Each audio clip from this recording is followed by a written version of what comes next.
Naipit at tila parang ginisa sa sariling mantika ang mga barangay officials sa sitwasyon ngayon ng pamamahagi ng rice subsidy para sa mga apektadong mamamayan dahil sa nangyayaring crisis sa bansa. Nasa 5% lang kasi ng mga apektado ang maaaring maging benepisyaryo ng naturang programa ng national government.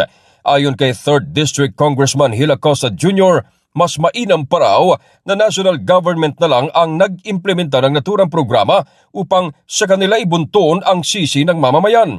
Nateka muna, parang naipit lang yung mga kapitan at saka yung city. Ang hirap ng ganung problema na, di ba, kung sila ang nag-implement, sila na lang, hindi na yung city government.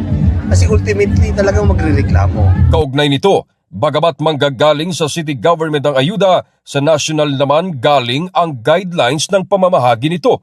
Bukod dito, payo rin ni Congressman Acosta na dapat ay tanggapin ng bawat barangay ang nasabing subsidiya at ibigay sa tunay na nangangailangang individual.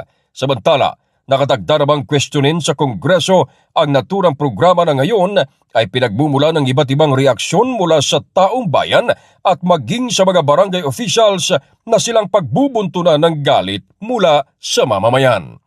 Ito si K5 Ray Almudal para sa impilang kampiyon sa balita, serbisyo publiko at kasiyahan sa Palawan, K5 News FM.